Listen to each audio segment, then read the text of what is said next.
No problem. Welcome, everybody. This is the monthly meeting, a combined meeting of the Riverside Robotics Society and the Robotics Society of Southern California.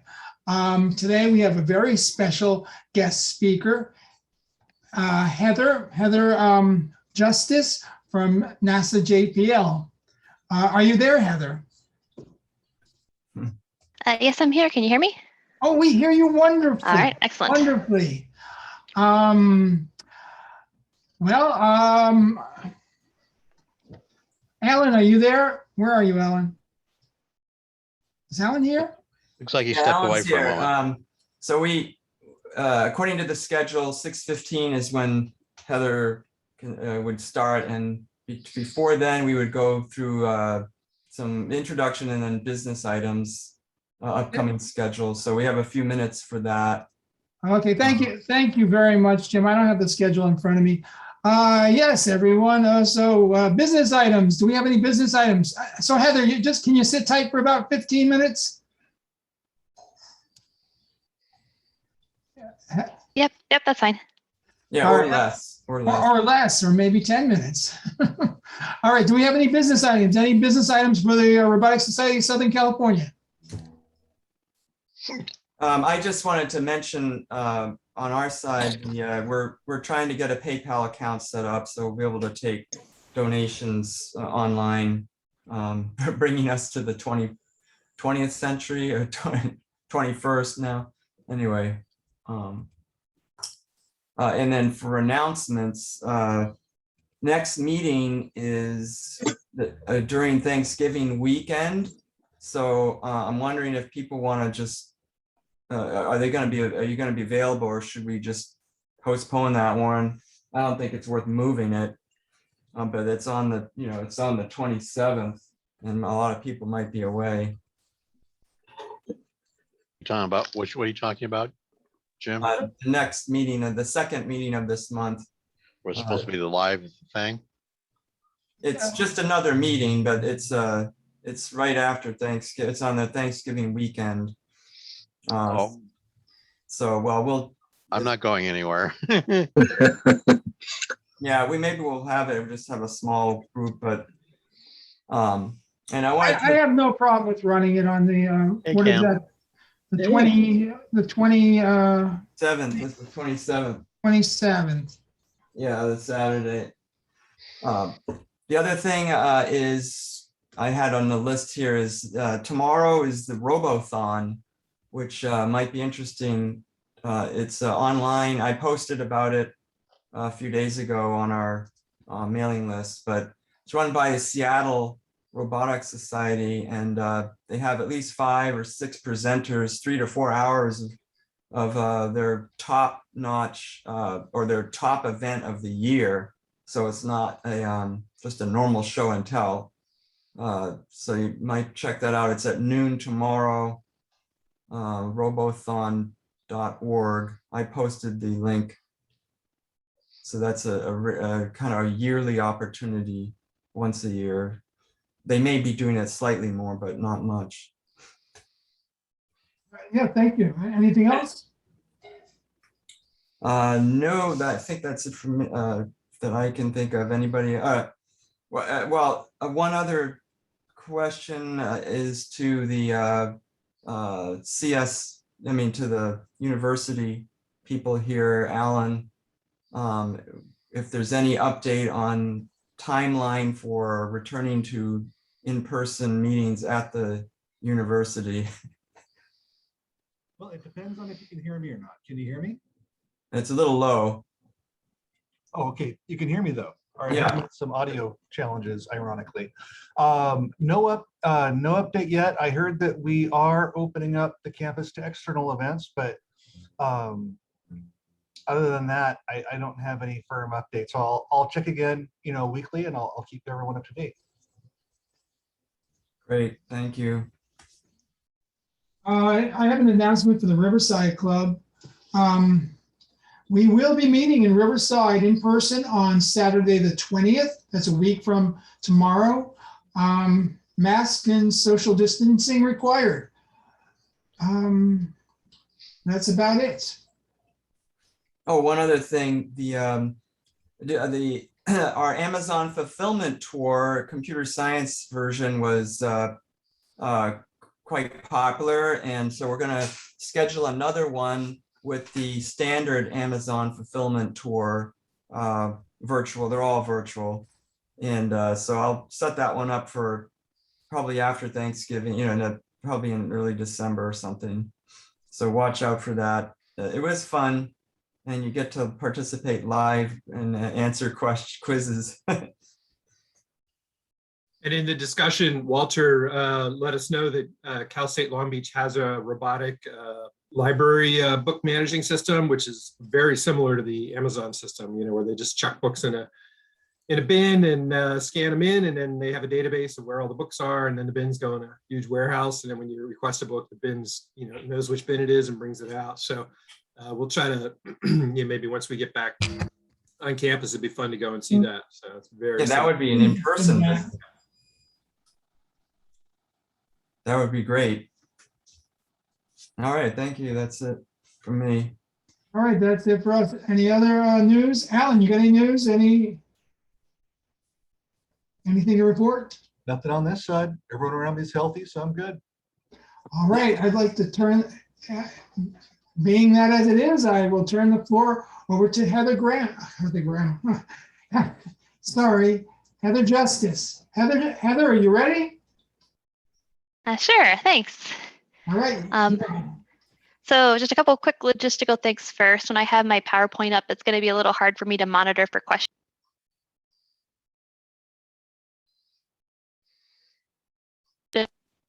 Hang on a second, I think I got muted there. Let's try that again. Can you guys hear me? Okay, great. So as I was saying, logistically, when I got my presentation up, it's going to be a little difficult for me to monitor for questions. So I'll definitely be happy to answer questions at the end if you want to put them in the chat window. I also will apologize. I am going to leave my phone. Usually I turn my phone off during presentations. I am going to leave it on just in case there are any technical glitches that people can reach me. Hopefully that won't be a distraction. With that, let me go ahead and get my presentation up. Give me just a second.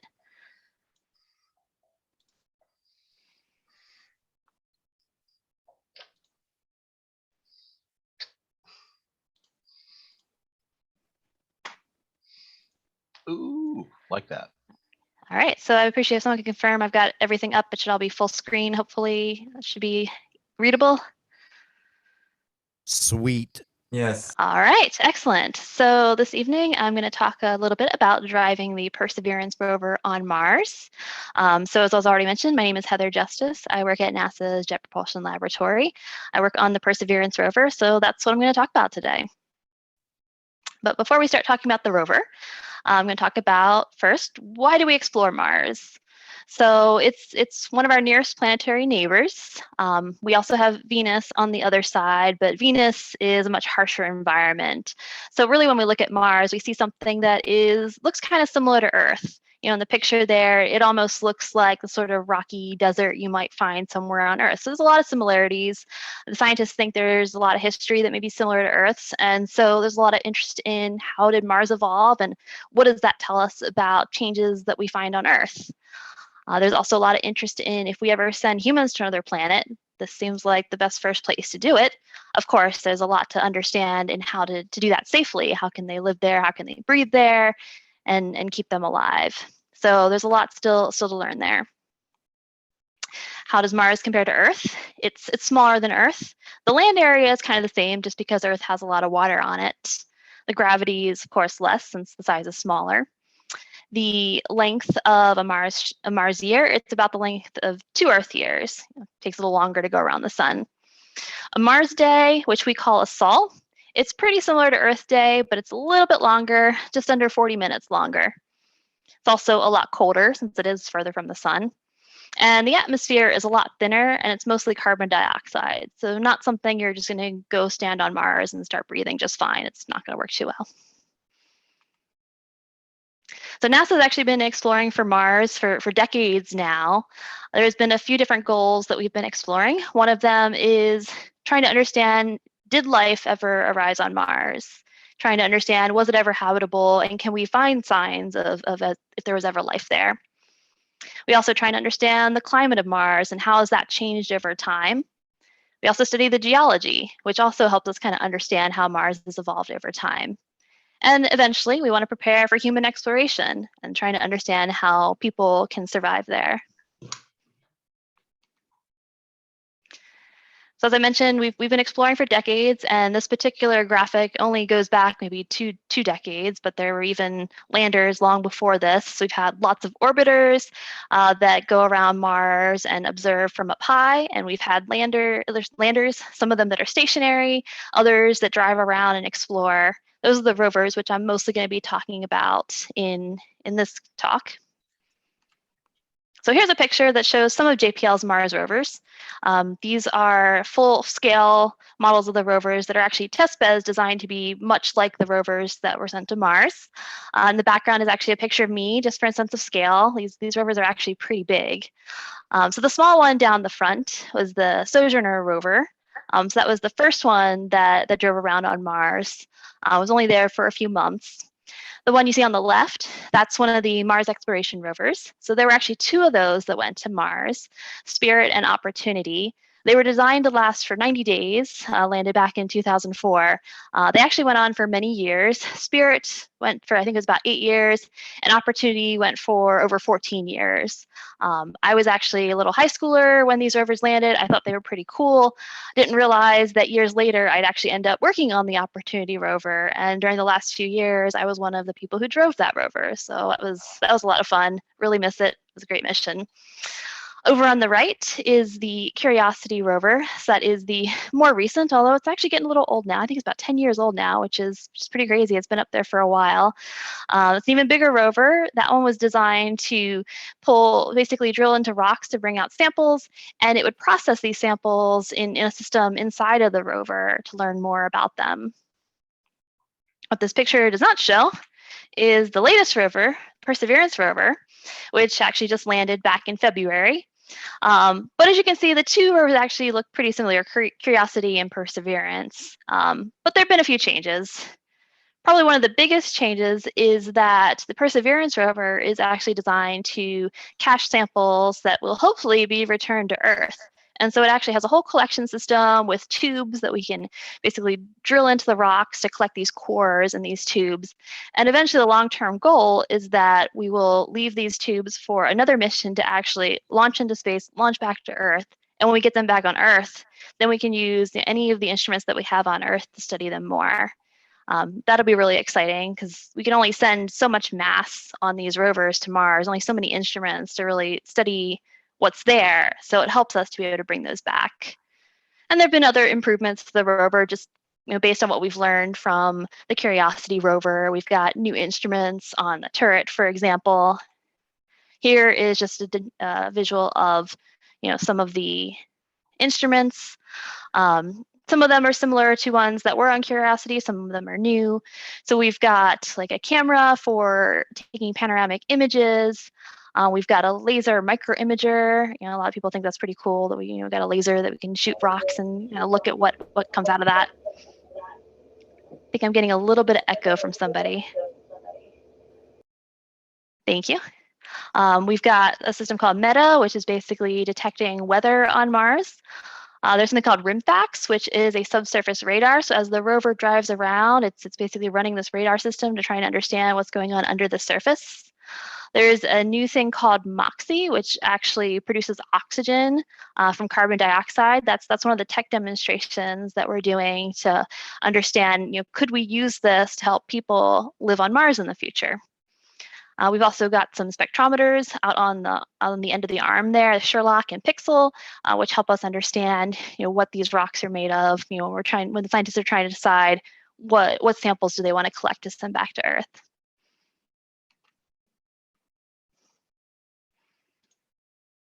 We've also got a lot of cameras. If you've ever gone and looked at some of the images we bring back from this rover, they're pretty amazing. They've improved a lot since previous rovers. There's a whole bunch of different cameras up on the mast. We call them Mast Cams or the nav cams, which you use for navigation. We've got the Mast Cams, which is kind of short for hazard cameras. That's what lets us see like what's immediately in front of or behind the rover. And the instruments out on the arm also have their own cameras, so we can kind of look up close at exactly what the instruments are looking at. The rover was also designed to drive faster over really challenging terrain. When I say faster, I don't necessarily mean that the wheels spin faster, but it does faster processing. These rovers were really designed to drive over rough terrain, and so they don't speed like a race car. There's no roads that we can just go shooting down on. The rover actually has to do a lot of thinking and processing of the images to understand what it's driving over, so it can do things like track its position properly, and in some cases, do its own navigation, which we do a bit more of on this rover than we did on previous missions. We've also got a new wheel design. I think since some of you guys are really into robotics, maybe you've already heard a little bit about the Curiosity rover, and maybe you've seen some pictures of the Curiosity wheels, which have gotten some holes in it. We've designed the Perseverance wheels to be a bit thicker and better able to handle some of the tough terrain. There's different trade-offs when it comes to determining, how much mass to put into wheels versus other things. And so, they did a different trade-off for Curiosity. We decided to, have tougher wheels for this rover. The goals for this mission, I already talked a little bit about some of these. Sample caching is one of them. We're also trying to study the geology of Mars, which is something that all of the rovers that we've sent to Mars so far have been doing. We're also studying astrobiology and trying to see if we can find signs of past life on Mars. The previous rovers didn't really have sufficient instrumentation to really look for that. So if we actually found that, that would be really exciting.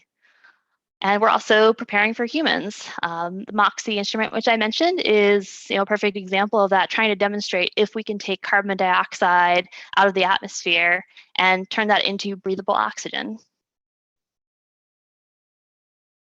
This is an overview of the mission timeline. We're actually all the way over on the right already, but this gives you a little bit of history of the mission. So it actually, the whole thing kind of started a few years before this as people started designing this mission. But things really got exciting when the scientists actually selected a landing site back in November 2018. That's the Jezero crater, which I'll show you an image of in a moment. We spent a couple years designing and building the rover. We launched in July of 2020, and then we made our way to Mars. Landing was back in February of this year, and now we're doing surface operations, driving around on Mars. This is an image that was taken by one of the orbiters that shows what Jezero crater looks like.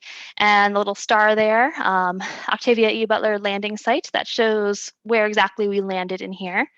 What was one of the things that was really cool about this mission with there's a new thing called the Lander Vision System, which was very specifically designed to take images of the terrain as it's landing and make adjustments based on where's the safest place to land and making sure we land within the desired location. There's still some uncertainty in exactly where within the crater we would land, but it was a much more precise landing than what we've gotten out of previous missions. We've already started collecting rock samples. So this particular rock, you can see two little dark holes in it. We've actually collected 2 samples from this rock. Over on the right, what you see, it's called the cache cam, which is yet another camera we have that's kind of looking into the sample tube so we can kind of see a sample that we got. So we've already started making progress on that mission objective, which is exciting. Some of you might have heard about a Mars helicopter. This is called Ingenuity. So Ingenuity is that little helicopter there in the middle, actually rode on the belly of the rover on the way to Mars. And then shortly after we landed, we found a nice big flat open area to drop it off. The whole point of this helicopter was to do a tech demonstration, our first time doing powered flight from the surface of Mars, and it has been very successful. Originally, Ingenuity's mission was only designed to be 30 days. And the helicopter is still flying.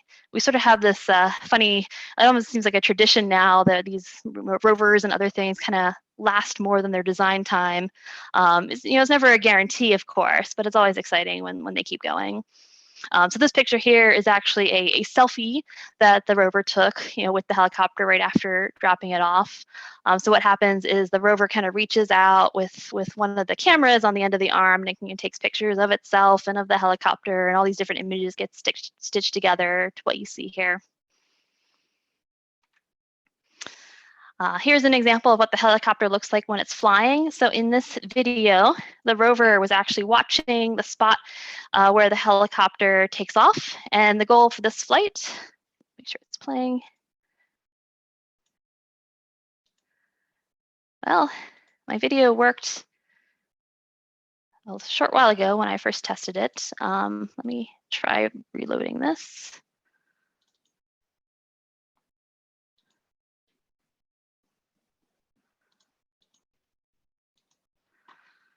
All right, well, this is going to be a little less exciting if my videos aren't working. If you guys don't mind hanging on just a second for me to restart this. I'm going to stop sharing for a moment.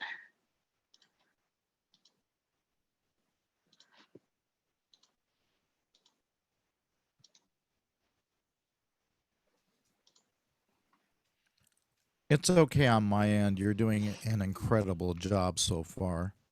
Oh, thank you. It's just, it's frustrating when you're like, oh yeah, this video, and it works just fine. And as soon as, okay, it's Do you have a working if I'm question? not sharing. Oh, Okay. sure, go ahead. If anyone from the group here has questions, you want us to save them for the end of the your talk, or you want them as you are going along? I was thinking it would be easier to do them at the end, just because it's kind of hard to see when people want to like raise their hands or whatever else. But if it's a quick question, I can probably do one now. I think I've got the video working now, at least. We'll wait for the end then. Okay, okay. It looks like it's working now. I don't know why it decided to glitch on me, of course, while I'm actually giving the presentations. Let's try this now. You must be on Windows. How'd you guess? Murphy's Okay. Law. All right, should be working now. Okay, so in this video, the rover was watching basically looking in the same spot the whole time, watching where the helicopter takes off from. And the goal with this flight was that the helicopter was going to fly straight up, and then it was going to fly off for a long distance and come back and land right where it started. So it's kind of funny for us all when we were all watching this video for the first time. You know, we've got the helicopter team is all analyzing the data, and so they all knew that everything went just fine. But we're watching this video, and we're like, okay, it's gone. It's gonna come back now.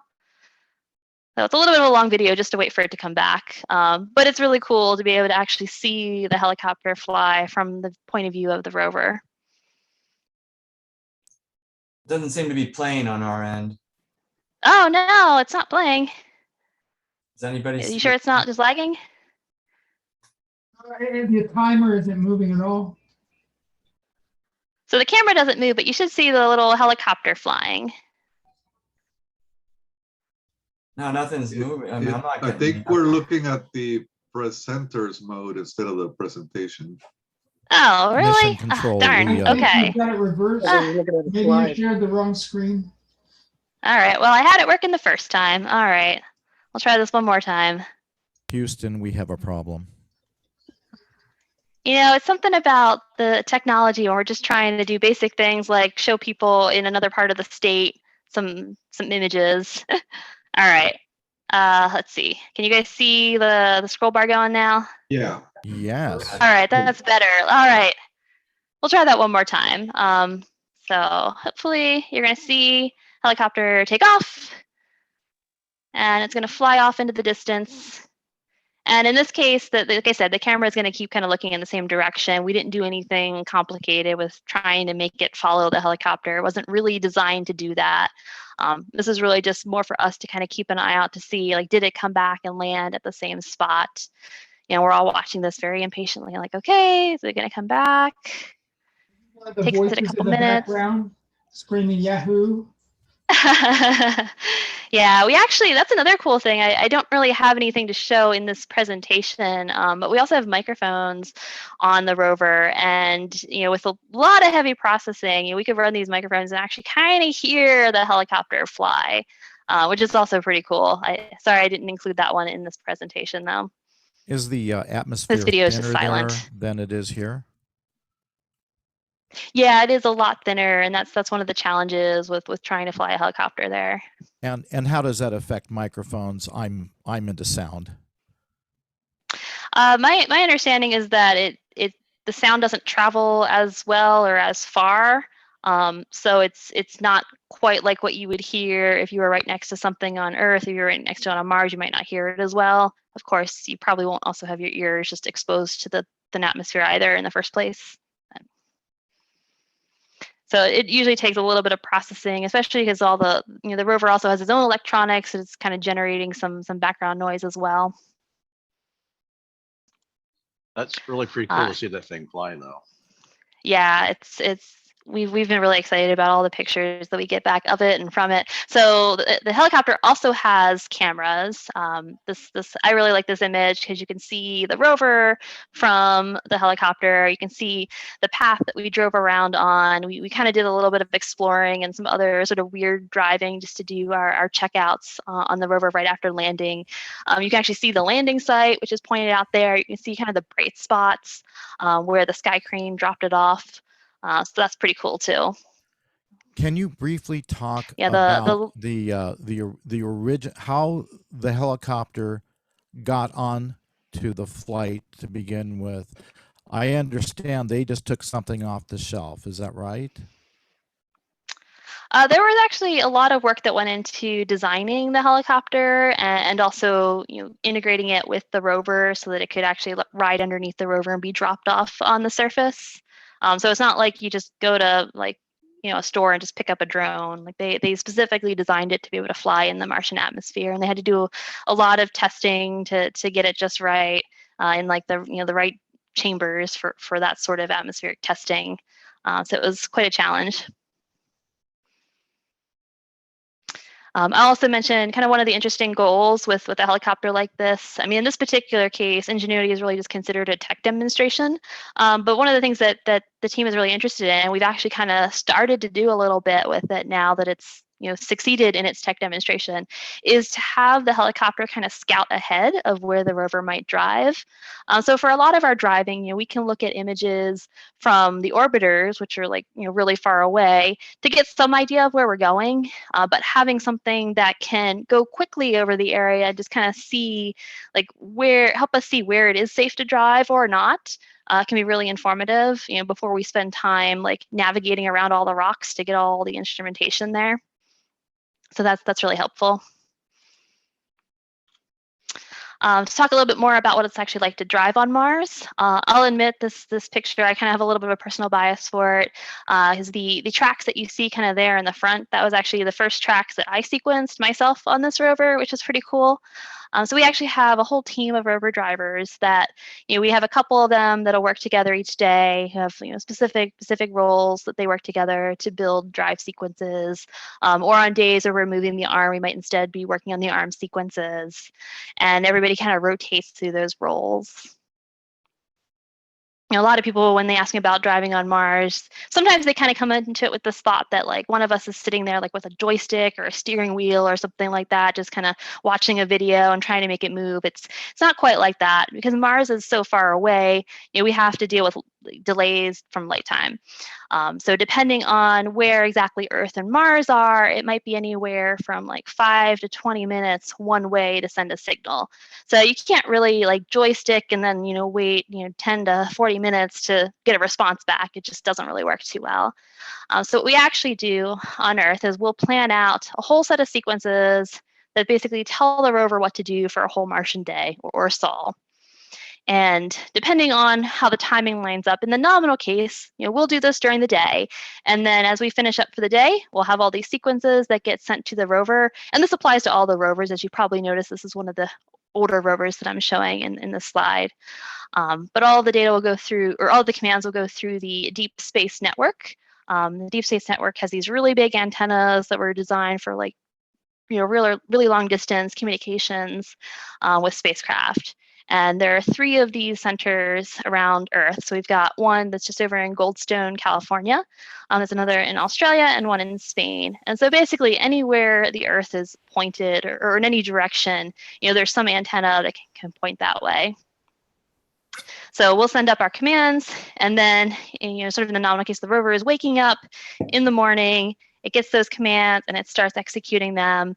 And then as it gets into evening, before it kind of shuts down for the night or whatever other low-key evening activities it might be doing, it'll send a whole bunch of data back to Earth. But the way it does it typically, just because it's more efficient, is we'll send the data to an orbiter first, and then the orbiter will relay that data back to Earth through the Deep Space Network.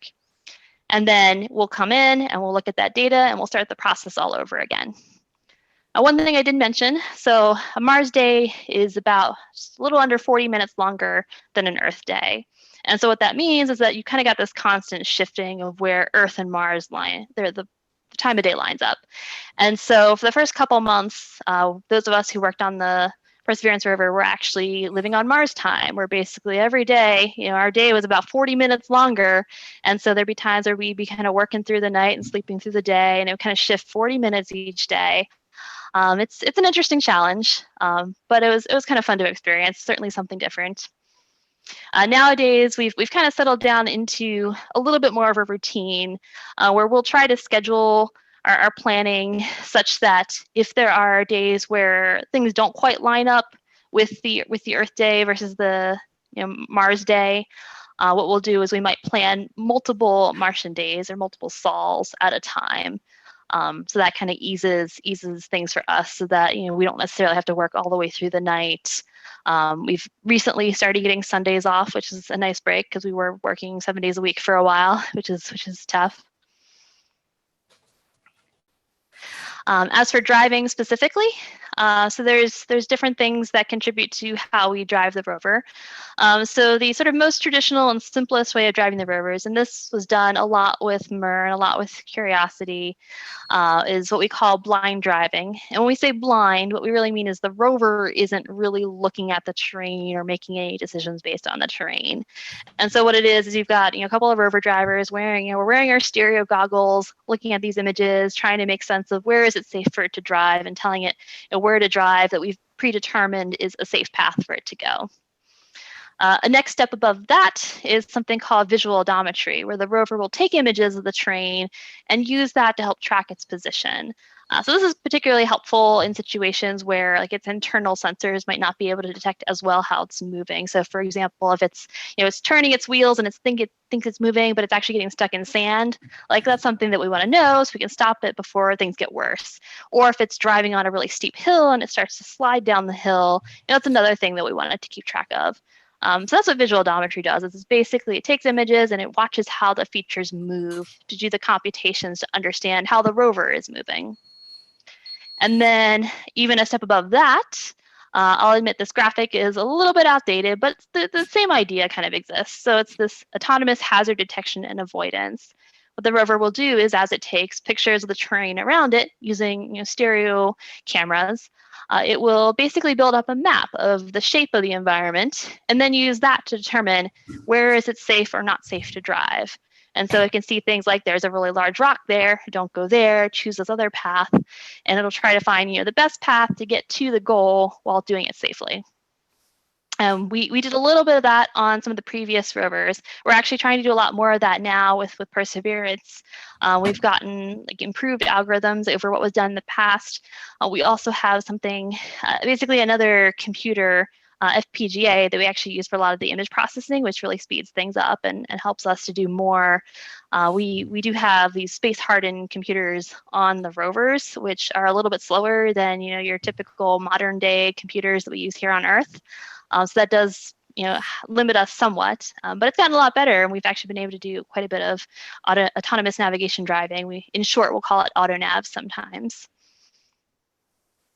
Just to give you an example of some of the stuff that we see around Jezero Crater, some of the really obvious things would be what we call geometric hazards. So things like, big giant rock, don't hit into the big giant rock, pretty obvious. Off in the distance, you see some really steep hills. In the past, we've driven some rovers on tilts around 30 degrees, which is kind of getting to a point where, much higher than that, you run the risk of the rover having kind of uncontrolled sliding down the hill. So we have to be really careful in those sorts of cases. Is this the natural color or is it synthesized somewhat?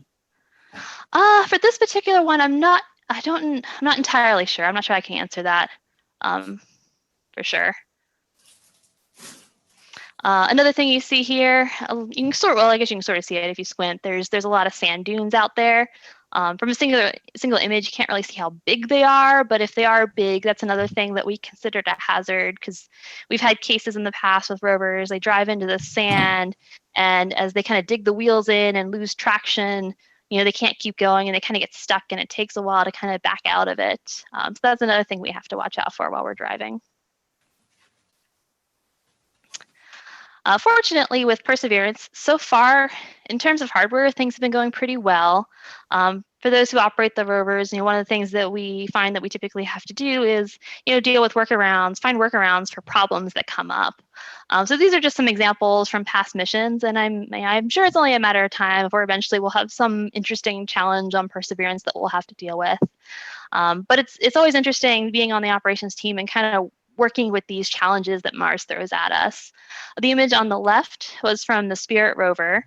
One of the drive motors stopped working, and so basically the wheel got stuck in such a way that as they were driving, they had to kind of drag it through the sand. And this particular image, that kind of actually worked out conveniently for the science team, because they were basically trenching as they were driving and found this deposit of silica, which was very exciting to them. The middle image, that's a picture of Opportunity's rock abrasion tool. So that one, for those of you who've worked with motors before, you might be familiar with encoders and how those get used in closed loop systems to kind of keep track of how the motors move. We had some issues with getting data back from those. We think maybe a problem with one of the cables. And so there was a lot of challenges with trying to figure out how to command this thing without actually having closed loop position data. That's another thing we've had to deal with. I mentioned the Curiosity wheels, as you can kind of see in that right image. Those are some pretty nasty looking holes. The team has had that team has had to do a lot of work to really figure out how to drive the rover and navigate in areas where there were unusually sharp rocks. So there's lots of interesting challenges that come up as we're operating these rovers. Especially as they get really old too. Some of these, they've gone long past their lifetime. Eventually something's going to fail, and we do our best to figure out how to keep the rover going. This video, hopefully this one will play. Yep. So, and there's sound too. I don't know if you guys can hear the sound. I don't think it's super important. But this is a video of the Perseverance rover in the clean room at JPL. And this is showing the first drive that it did. I'm just going to, I don't know if you guys hear the sound. I'm going to turn it off because it's a little bit distracting. But this is basically the one big drive that we did on Earth. And by big drive, I mean, it's pretty short distance that it can actually drive in this clean room. But this is our first chance to really kind of check out to make sure before we actually send it to Mars that everything was functioning as expected, that all the wheels are turning, all the motors are performing as expected, all the sensors are reading back data as expected as we go over these weird little hills that you see there. Everything turns appropriately. So that's what that looks like. Bonus points if any of you spotted me in that video. We were all learning how to wear masks long before the pandemic changed that for everybody.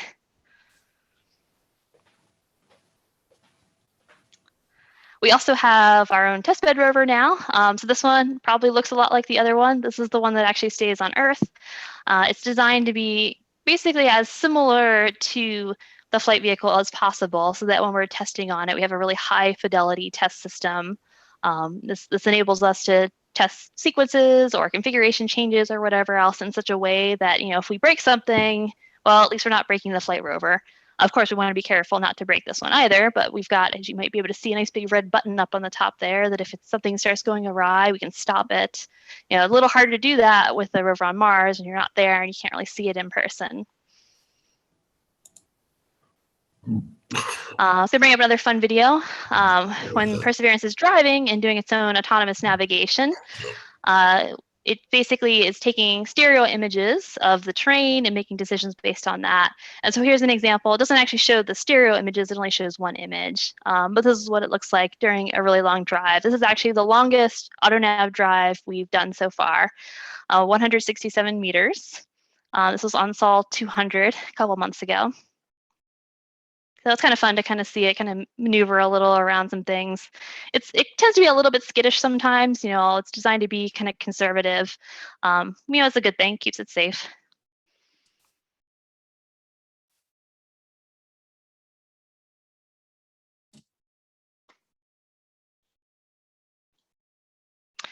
And then what does the rover actually understand from this? So this video here is actually showing one of the tools that we use to look at the data that comes back from the rover to understand what it sees, or at least what it thinks it sees, and how it's making those decisions. And so you can see the sort of cyan colored lines or the path that it ultimately took. This is from a different drive, actually, I should point that out. This is from the first AutoNav drive that Perseverance did. And as it drives and it's taking images, it builds up a map. We only get the map, a data product showing the map every so often. So it's constantly updating its map, but we'll only see it update in a few places here. But that kind of shows you its 3D model. You can see things that are marked red that are kind of steep, for example.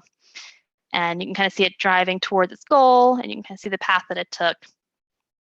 So that's kind of how it's thinking. Is it's kind of visualizing. We're basically building up this map of its understanding of the environment.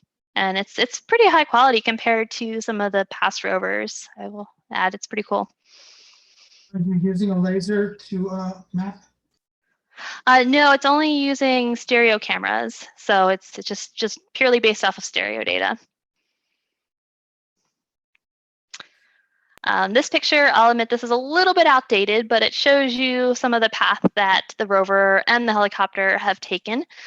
So up in the top, there is where we started, the landing site. And as you can you might be able to kind of tell, well, at least I can tell because I look at these images all the time, but you see little strips there that are actually like little sand dunes. And as I mentioned earlier, we tend to be pretty cautious around sand dunes. So we've been kind of driving around this area, trying not to get too much into those. We explored down to the south. I think that was down around there was where we got those couple samples from the rock that I showed you a little while ago. And since then, the rover has driven into that area called South Sita. So we've recently been driving through a little bit of the sandy area, mostly just to test out how well the rover is able to drive through there, but also because the scientists are interested in getting a sample out there.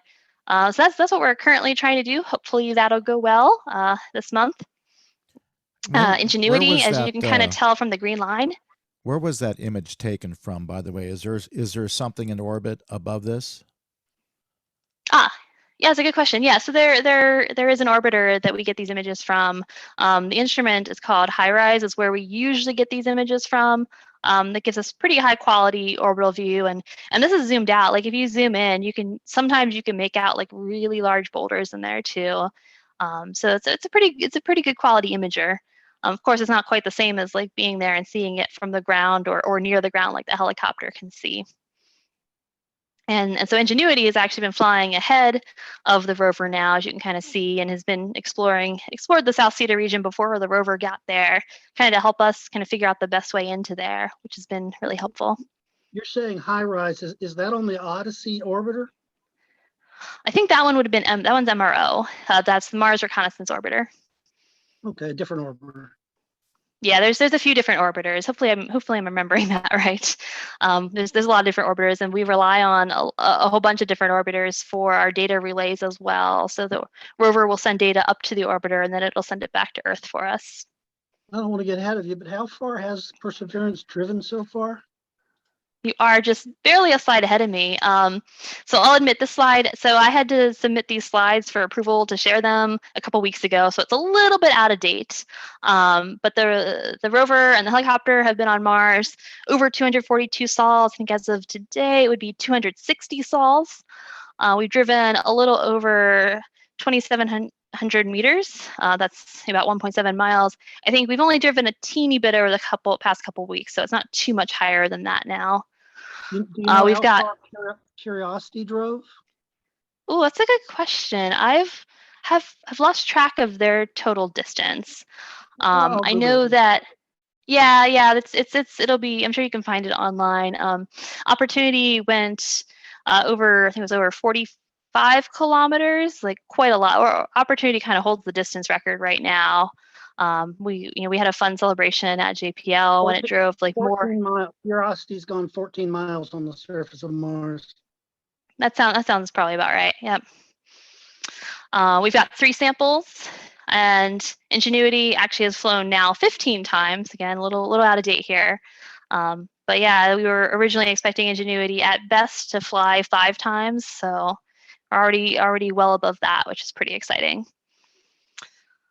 So that's all I got for this presentation. I definitely encourage you guys to go check out the websites. NASA's got some pretty cool like web apps that are available that you can see like 3D visualizations of some of the areas that the rover and the helicopter have explored.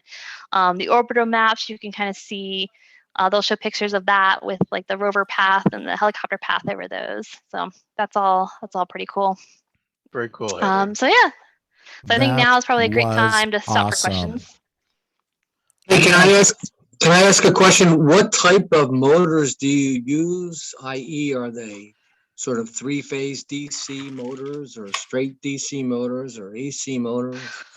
I'll admit I am not the motor expert, so I probably can't give you the best answer on that one. I'm much more. Yeah, I guess the reason for asking is obviously if you lose your encoder and you have a motor, some of the motors like three-phase DC, you could use back EMF to know exactly where the motor is. I don't know, just asking that question, just curious. Yeah, it depends. Different mechanisms will use different types of motors, so it ultimately depends on which mechanism. Your sequence for planning out a drive. Well, what do you do to plan out a drive sequence? I mean, do you say, you flip a coin and say we're going to go left, we're going to go right? So the first step is to talk to the science team because, you know, all of our missions, they're very science driven. The scientists are the ones that are looking at, you know, where are they trying to go? What are their objectives? And then they communicate with us, the rover drivers, to explain, here's what our objectives are. Here's where we're trying to get to. Can we get there and how do we get there safely? And so then once they kind of give us their goals, then it's up to us to look more carefully at the images to figure out, you know, is there a safe path to get there? You know, if it requires us driving through hazardous terrain, then we might have to rethink or discuss, like, you know, do we go around the hazardous terrain? How hazardous is it that, you know, what kind of risks might we be taking? So we have, you know, conversations there. And then once we kind of get through that, then it's on us to kind of work out the details of the drive. With this rover, actually, more often we've been doing, like I mentioned, the autonomous driving. So in cases where we feel like we have an area where it's safe for the rover to make its own decisions, then that actually makes it a little bit simpler because we just say, go to this region and let it try and find its way through. Heather, let me just get this out of my system.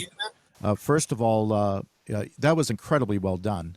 I'd like to know about your background. What is your title at the company, and what do you do? I get the feeling you do a lot of these presentations, and then I have some more questions, and I'll get them done really quick. Okay, where to start? So technically, I'm a software engineer, which sounds very, very generic compared to what I actually do. So my background, I did computer science for my undergraduate degree, and I did robotics for my master's degree.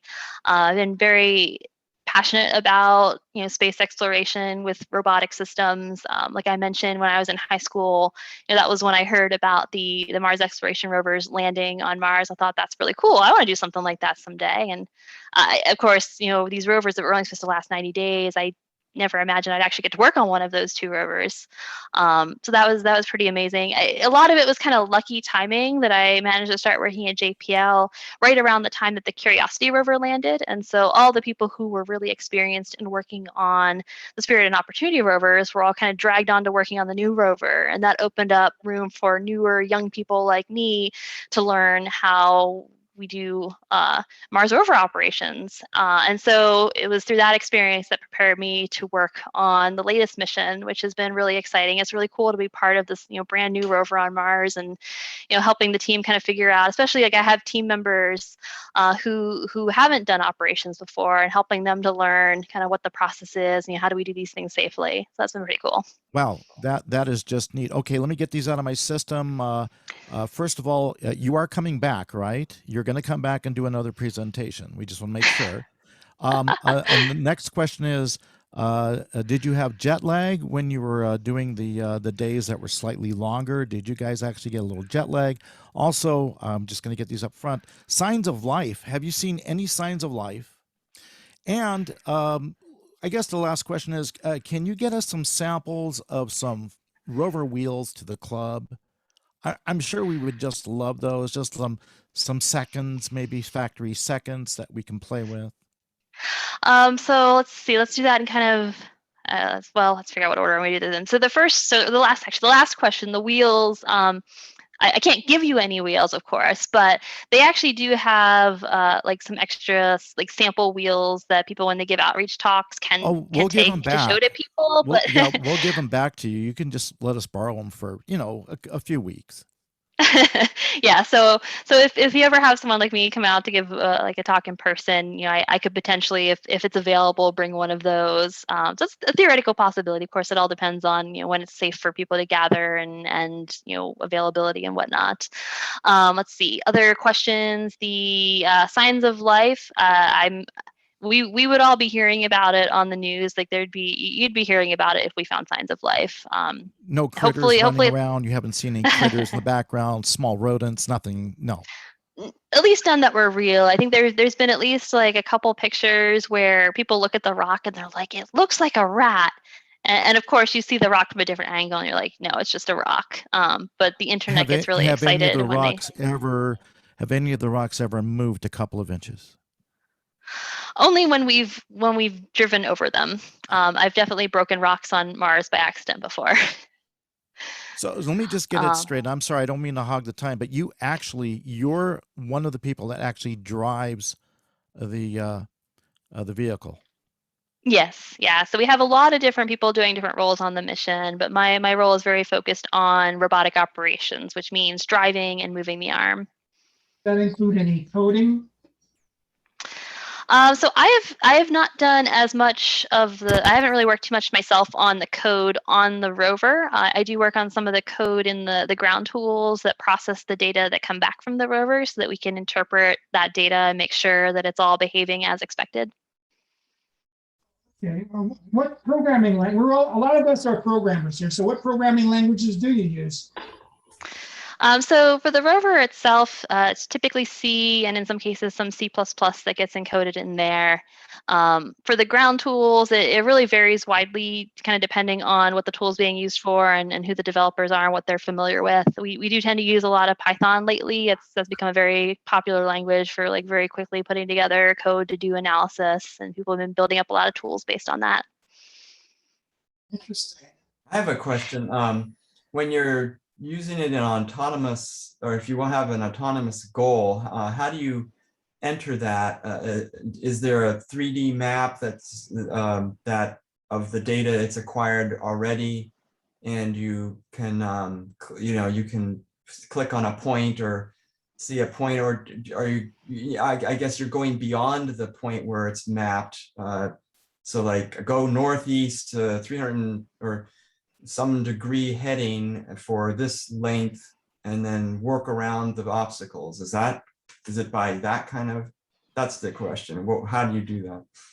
Yeah, so we do have sort of it's sort of a 2D coordinate frame system. Like we don't necessarily have a really great model of Z, mostly because we don't have much control in Z for the rover itself. But we'll look at, for example, the orbit, especially if we're driving beyond what we can see in the local images. We'll look at the orbital map. Somewhere on there, we'll say like this is the origin, and then we'll give it basically an XY position to drive towards, kind of based on where that is in the map. There's always some uncertainty as the rover is driving. It accumulates some error in its position estimate. Using things like visual odometry helps kind of minimize that error, but that is one of the things that we need to consider when we are planning, is making sure that we're giving it a region to drive in that is accounts for that level of error. Yeah, I was gonna say, does it a lot of us work on robots just in the household, and keeping the pose of the robot accurate is a challenge just in a controlled, other than in a really controlled environment. So in your case, your wheels could be slipping, all sorts of stuff can be happening, and you have to recover the pose, I assume, a lot. Yeah, so one of the other things that we'll do, and this is probably more for scientists more so than for us, because for those of us who are driving it, like we can look at the images that the rover has taken of what's right in front of us, so we can always like refine a position that way. But for keeping track of where it is, like on the orbital images, the team will we've actually got a whole team of people that will basically project the rover's local images and compare that to the orbital image to kind of see exactly where on the orbital image the rover is. So if we do accumulate a good bit of error after a lot of driving, we get that sort of correction from that analysis. Are there onboard gyroscopes? Yeah. So it does have an IMU to track. It's used more for tracking the rover's attitude than it is for keeping track of the position. The position, we just get better results from using the visual odometry. Are you guys using it Heather, often? Sorry, I didn't quite catch that. In terms of autonomous behavior, does JPL then employ a behavior-based approach to the various priority levels of the actual instructions that are given to the various actuators for stopping, going, deciding what to do in between, stuff like that? Is it a lot of the autonomous stuff based on behavior-based robotics, in other words? To your knowledge. We've got different levels that I guess it kind of depends on how you're defining behavioral. I mean, we a lot of what we do tends to be pretty low level responses. The autonomous navigation is probably one of the sort of higher levels of autonomy. In terms of sequencing and telling the rover kind of what activities to do, there has been some research and other work that's been done to try and give the rover more flexibility to determine which activities it should be doing based on other things. There's still some work to go there before we do something like that on the Perseverance rover. It's mostly kind of dependent on sort of the cost benefit analysis of, is this going to actually give us more science? Because ultimately, a lot of what it comes down to with these missions is, making sure we're getting the most science for the money we put into developing these technologies. And one last question. Are you familiar at all with the actual electronic hardware for the various systems? You had mentioned using FPGAs for part of the autonomous work. Are these, I assume these would be radiation hardened? Are you familiar at all with whether the electronic componentry for this rover is essentially radiation hardened or not? So I can't speak to every electronic component. I would assume that anything that is critical should be. But like I said, that's not really my area of expertise. I mean, most things, there's a whole lot of analysis to go through to make sure that, especially with computers, for example, yeah. Yeah, I have some info on that. Perseverance uses a 20-year-old CPU, the PowerPC 750 from Apple's, the Mac, and it was completely radiation hardened for this purpose. But it's a 20-year-old CPU, and that's why it's slower. Wow. Yeah, most people can do more with their cell phones, which is it's definitely an odd change. Like working, I'll be playing with my cell phone or working with my computer here, and then it's like, oh, we actually have to run stuff on this like really old limited computer. Yeah, it seems like the manufacturers these days don't want to do the space hardening because I imagine it's quite expensive to do that. I would assume so, and there's only so many customers for it. Did you get the jet lag from? Yes, from you were working 24-hour and 40-minute days. You're on that cycle, huh? So it's funny. I actually felt like it worked pretty well for me. I mean, other than the part where I like just couldn't have a life at all. Especially also working, like I was basically working every day, especially with a lot of people on my team. So I actually I should also add, I've kind of done like sort of two roles on this rover. One of them is as one of the rover drivers. That's like half of my time. The other half of my time is I lead a team of people who are responsible for downlink analysis of the mobility and the robotic arm subsystems. So that basically means that they're responsible for looking at the telemetry that comes back from the rover and monitoring to make sure that everything is behaving appropriately. And a lot of the people on that team were pretty new. And so I definitely was like on every day trying to make sure everything was going smoothly and helping everyone out. So that was really exhausting. But I very much made a point of making sure that I was really living on Mars time and making sure that like I went to bed at the right time.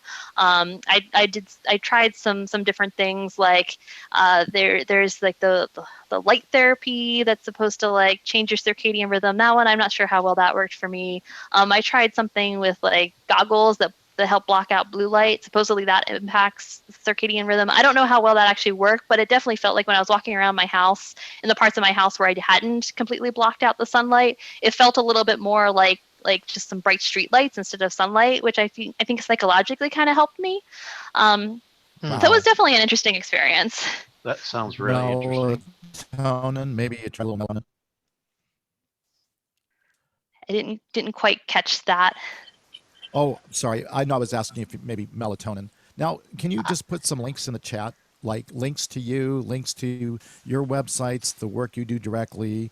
I'm sure we're all curious, and I certainly am. And by the way, it was very well done. I think this is the best web chat, blog that I've ever really seen. I'm glad you guys enjoyed it. It's really easy when I'm talking about a cool robot on Mars. So I am not like a professional presenter or anything like that. It's fun to talk about.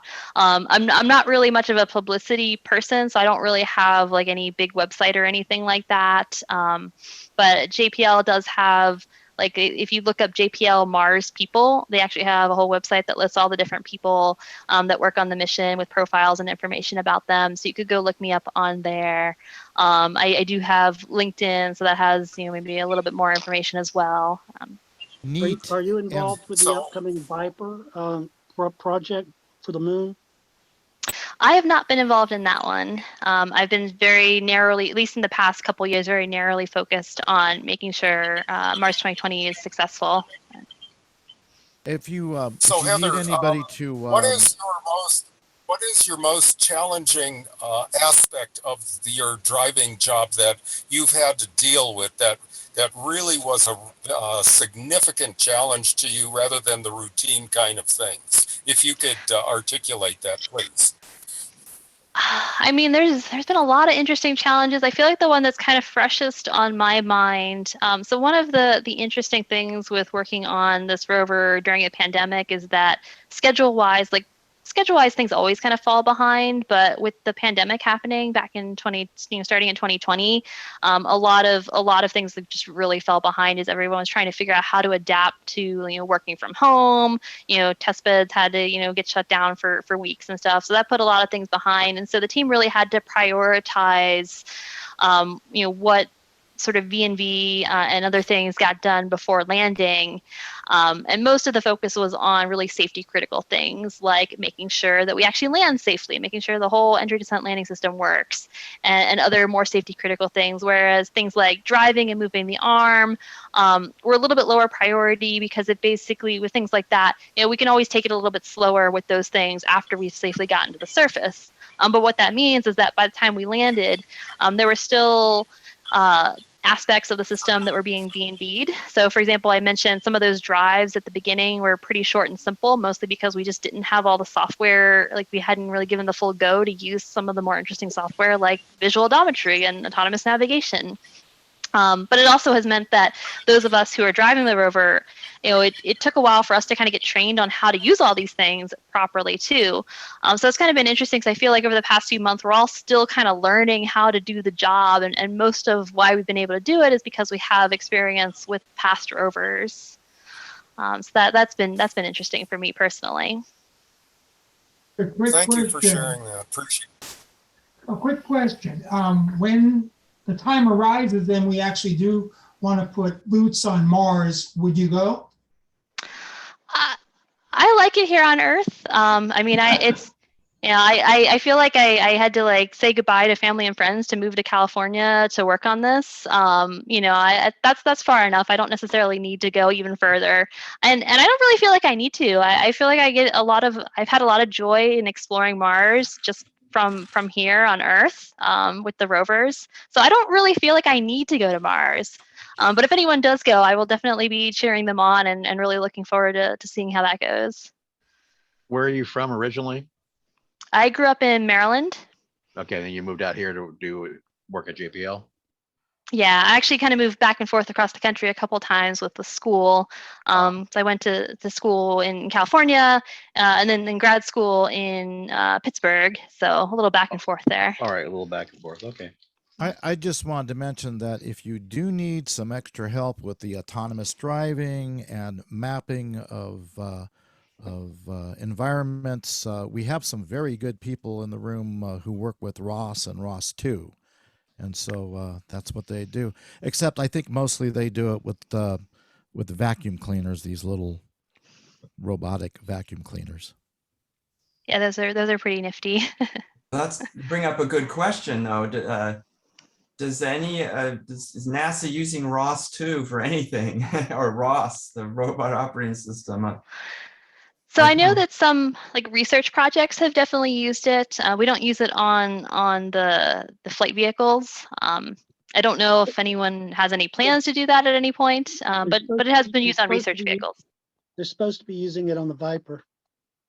Oh, okay. So Heather, quick question. I was stunned when you showed the slide that shows that there's a total of 23 cameras on Perseverance, but it made me wonder when you're path planning, when you're in the driver's seat, so to speak, and you're figuring out where to point the rover next. What information do you have available to you about the surroundings? I see that there's 2 nav cams. Those might be capable of stereoscopic imaging. You have an overhead view that has some, pretty high resolution to identify big boulders. What do you sift through when trying to figure out where to point it? Yeah, so the navigation cameras that you mentioned, those are stereo, and so we'll usually get a bunch of those pointed in the general directions that we're considering driving. Depends on kind of how much data we get back. Sometimes we're limited in how much data we can get back from the rover in a single sol. But we'll have that. We'll have, as you mentioned, the orbital images that kind of gives us kind of the general overlay of the land. We also have the Mast Cams, which show us what's directly in front of and directly behind the rover. And usually that is enough for us to kind of figure out if we are telling the rover exactly where to go. Certainly out to 30 meters, we can easily do. The team has been doing some work to adjust some of the image processing on the ground, but in theory, we could go even further in just those images. And then if we can't see as well in the cameras on the rover, then that's where we would look at the orbital images and consider using autonomous navigation. Excellent. So the autonomous navigation is sort of it's obviously a sort of secondary then, right? I mean, it's primary is if you see it, you drive to it, and the scientists tell you, other than the backup is, or for other things, you do the autonomous. Yeah, it's basically when we want to make long distances, that's where the autonomous navigation comes in handy. Traditionally with the older rovers, especially with the older rovers, the compute power on those, it was just so slow to do the processing of the images to be able to do autonomous navigation that the rover would drive very slowly when it was doing that. And so usually what we would do is we would direct it where to drive as far as we could see from the images on board the rover. And then beyond that, once we couldn't see far enough to be confident that it was safe, then we would have it do autonomous navigation. And so it was really just kind of a balance of what's the most efficient way to make use of our time. So we only have so much time to drive because we only have so much power on the rover and so much time between communication windows with the orbiters and the DSN. So that's kind of where the, at least traditionally, the way we thought about it. On this rover, there's actually very little difference in how much time it takes to do the autonomous navigation, especially with so much of the image processing now on a separate FPGA. So we've actually been doing a lot more of it. We'll just say like anything beyond 30 meters, sure, we can just go ahead and do autonomous navigation. Like in theory, we might be able to see further, but if we can just let it do autonomous navigation, then sure. But then when we're trying to do more precise maneuvers, like when we're trying to get the arm on a particular rock, for example, that'd be a case where we might direct it more specifically to make sure it ends up in just the right spot, to make sure we don't have like the wheels perched up on anything unusual when we're trying to move the arm. So in those cases, that would be a case where we'd want to direct it specifically.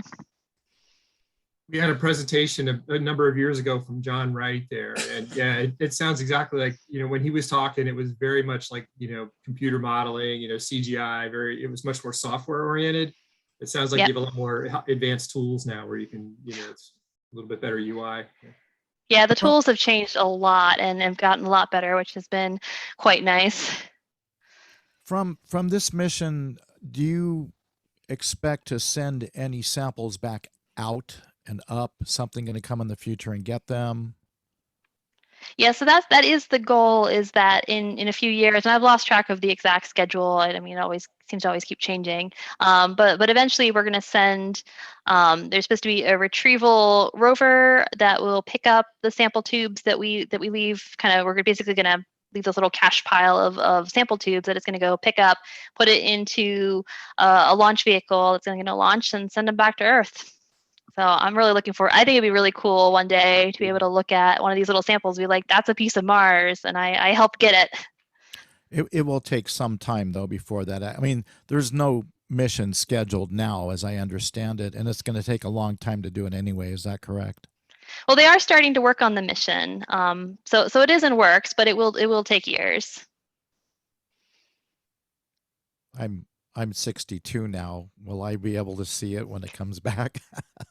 Hopefully, I hope. I mean, I think they're aiming for at least within the next decade. I mean, it's not going to do us much good if we wait many decades, and at some point, humans are going to Mars, and like, well, what's the point of bringing the samples back now? They might forget about it. Yeah.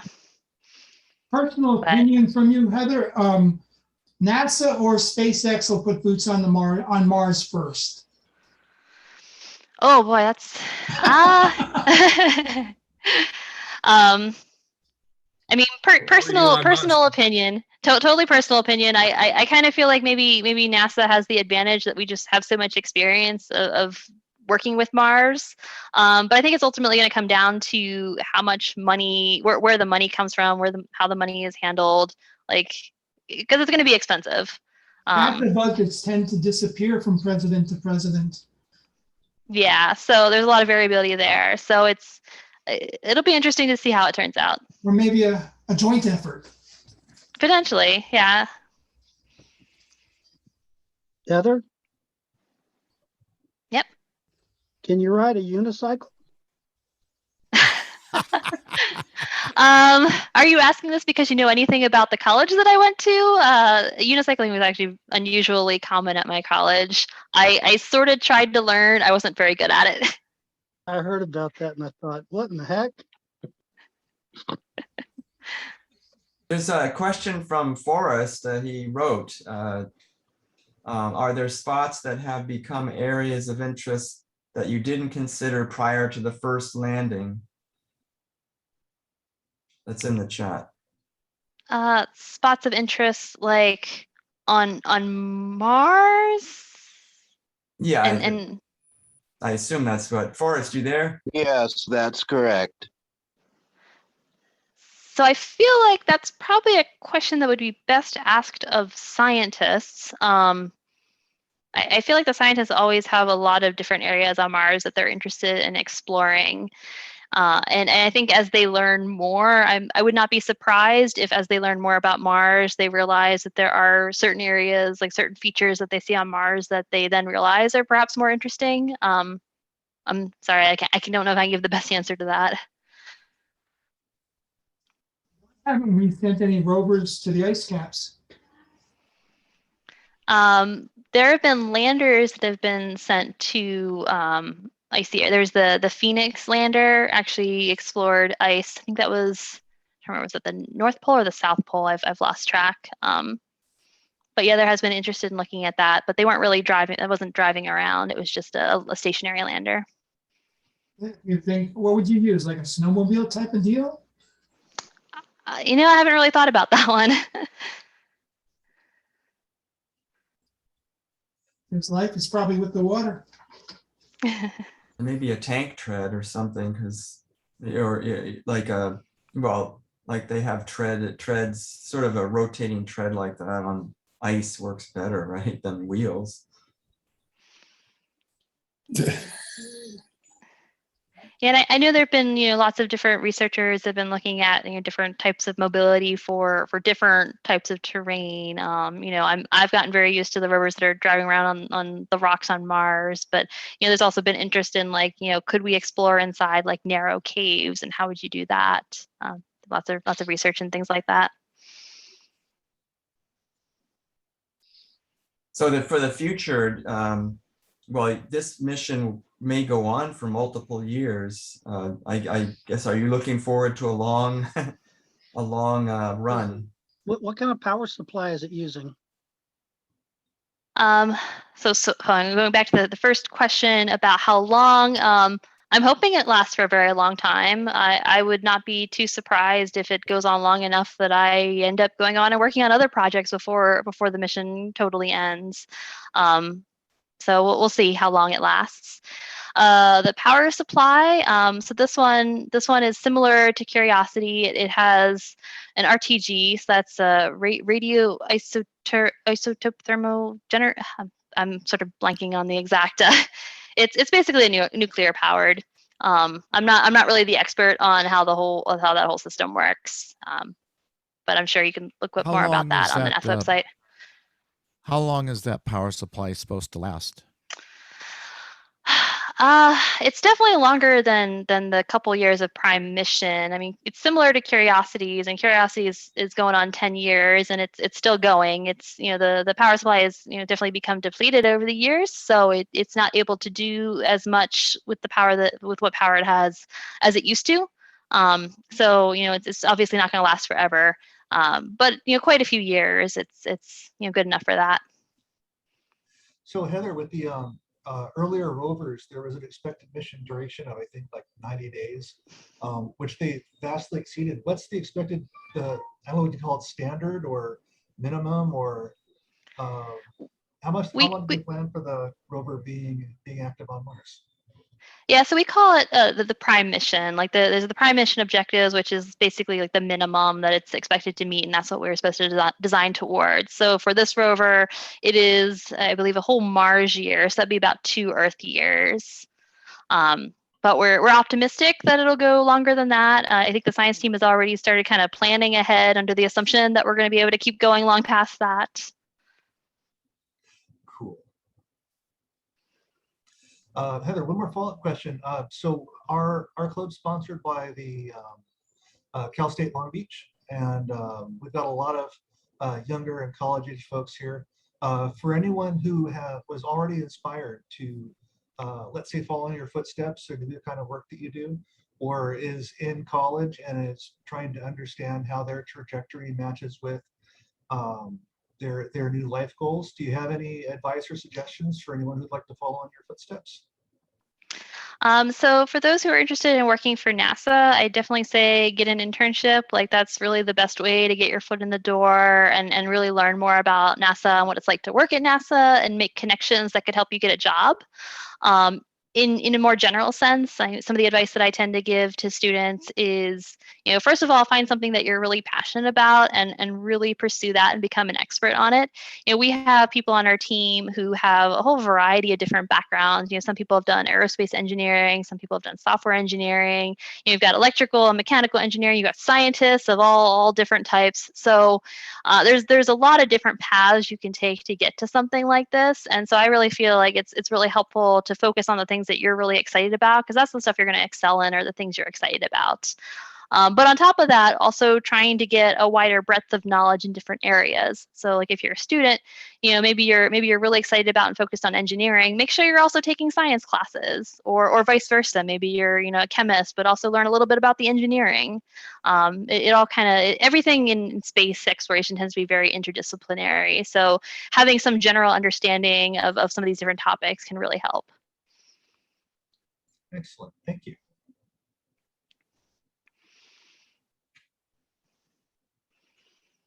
Well, that was just awesome. Can I ask a question? What is your day-to-day procedures? Do you look at a map and drop breadcrumbs on it in order to create your path? Do you write textual instructions for the robot? Do you have a VR system to where you can actually walk the thing through like you're driving and then examine it from multiple angles? Tell us about the tools you get to use. So it's actually changed a lot over the years. When I worked on the Opportunity Rover, a lot of it was very like hand coded. Like we sort of had these commands that was kind of like its own little domain specific coding language to some extent, where we'd say like this command to go to some point and like here are the coordinates for it. And of course we'd have visualization tools to kind of help us figure out some of that. But it was still, a lot of it was kind of hand built. Nowadays, the tools have grown a lot, so that we have the ability to do things like we have this sort of 3D map where we can pick points on there and have it basically generate the commands for us. And then we just kind of review the commands to make sure they are doing what we intend for them to do. I know some people have done some experimenting with VR systems. At least on this mission, we haven't really been using that. We do have these, I guess now they're kind of considered old school, where we have these like stereo glasses that you can look at. Like the stereo pair of images will be presented in such a way that you kind of see it in 3D. So that kind of helps us to get a sense of the terrain. But that's about the closest that we get to VR, which is not very close, but. I would love to walk around on Mars in VR. Yeah. Well, what was the most surprising thing you found while driving about and looking at the progress, and what actually happened after your planned route had finished? The most surprising thing. I feel like there's, over the years, have been a lot of different examples. I think one of my favorite stories that I like to tell was one of my first drive as a certified rover planner on the Opportunity Rover. It was a very simple drive. All we were doing was basically tell the rover to turn around so it could put the arm over like some flat bedrock that was behind it. And so we did that. We came in the next day, and we're looking at this. Was flat bedrock now has something sitting on top of it, and one of the scientists look at it and they ask, like, did something fall off the rover? Like, where did this come from? And I kind of get this panic moment of like, oh my gosh, don't tell me my first drive I broke the rover. Of course, that's not what actually happened. What we eventually figured was like, okay, it looks like this is actually another rock that broke off of some other rock, and somehow in the way we were turning, especially because we had one of the motors had failed, and so one of the wheels couldn't steer, and it like pushed into this rock and somehow broke it, and it kind of flew out in front of us. So that was definitely surprising to come in and find like, hey, here's something in front of us that wasn't here before. And So, it makes you nervous when you think you might have broke it, huh? I have a couple of questions now. Actually, two questions. First of all, any signs of water? Have you found any signs of water? And now I'm curious, have you personally broke the rover? I have not.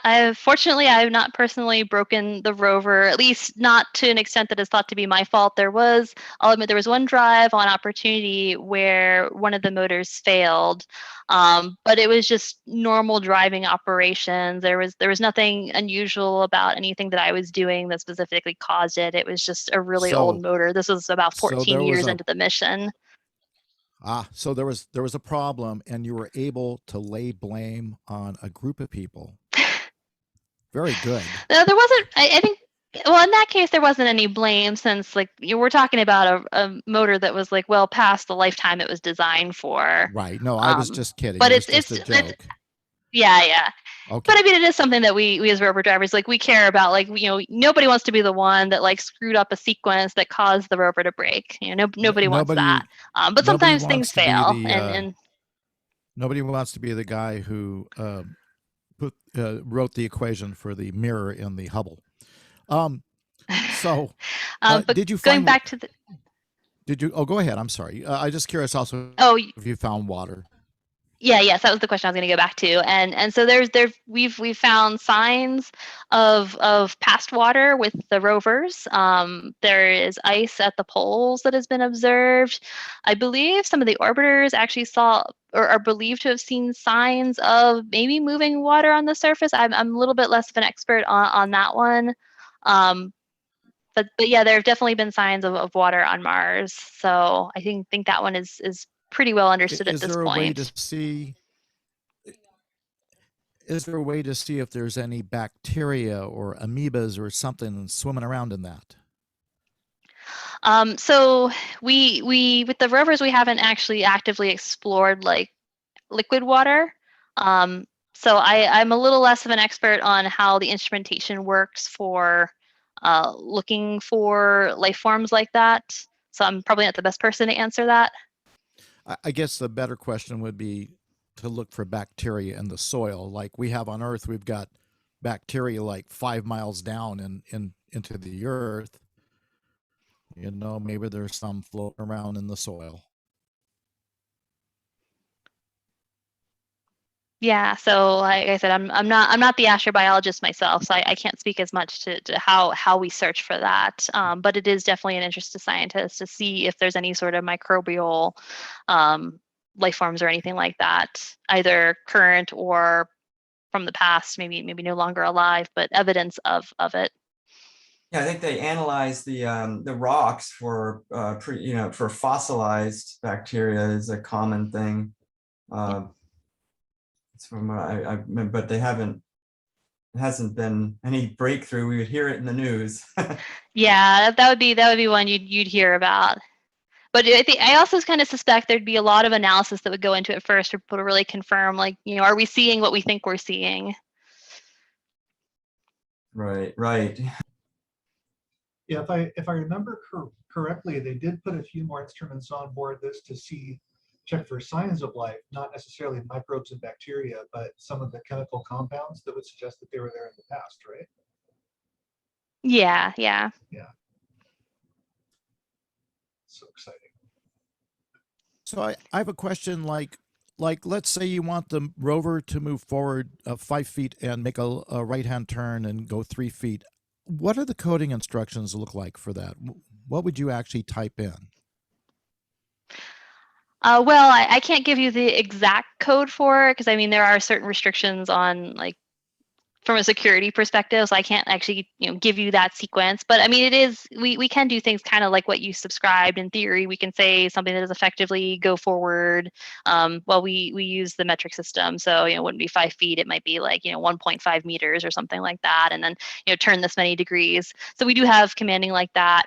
There's a lot of sort of configuration that goes into saying things like, are we going to use visual odometry to track the position, making sure that that is running appropriately, and making sure that we're writing out all the right data that we need to give us information to make sure that everything went as expected. So the sequences end up being a lot longer than just go straight and then turn. But there's that's kind of the general idea. And then we get more complex commands that let us go to we'll call it a waypoint, which would be like, go to this point over here. And, depending on how we've configured it, it might drive autonomously there, or it might just kind of go straight there with visual odometry tracking along the way. And that brings up another interesting point, because of course we would promise never to hack into your rover. Joe, may I interrupt you, please? It's getting a little late. Joe, why don't you ask your last question? I'd like to hear from some of the other club members who haven't asked the question, and then we should probably let our guest speaker go. Okay, well, my last question then is, what kind of security is there? What keeps people from hacking into the rover and driving it themselves? I mean, admittedly, part of it, there's probably a little bit of security by obscurity. I mean, you'd have to basically send, just the right commanding to the deep space network for them to send it to the rover. So, I mean, just knowing how to do that in the first place is already very complicated. But then, of course, we've got a whole team at JPL that's focused on cybersecurity, and there's a lot of restrictions on who can see the the commanding and that sort of thing. So there is, there's a lot of security that goes into it. Well, good. I feel much better now. All right. Well, thank you very much. My goodness, that was quite a presentation. I just loved it. Thank you, and come back. Very wonderful. Thank you so much. Okay, so somebody who hasn't asked the question before, who hasn't asked the question and who has a question for Heather? I'm only going to ask twice. And I'll admit I have not been watching the chat window, so I'm hoping if someone's like moderating and keeping an eye for me if I missed anything there. Yeah, just the forest one, we already covered that. Okay. Okay, last chance for a question from someone who hasn't asked the question yet. Going once, going twice. All right, well, thank you very much, Heather. We've all really, I'm especially myself, have really appreciated, really enjoyed your lecture and your Q&A session here. We look forward to hearing more wonderful news about all the great things that we're going to find and that we are finding on Mars and the future missions to Mars and the rest of the planets, of course. Is there anything else you'd want to say on as we finish this lecture? I'll just thank you for having me. It's definitely fun to talk about Mars and the rovers and exploring. So I hope you guys took some good information away from it. Well, we can see that you're very passionate about what you do, which is a good thing. Exactly. Now we're going to leave the club meeting on for a little bit. It'll be a free exchange. Heather, of course, you're welcome to listen in and contribute as you wish. Okay, I think I am probably going to have to go. I do have an early shift tomorrow morning, so I need to be All right, need to be up bright and early. Go get some Mars sleep here or something.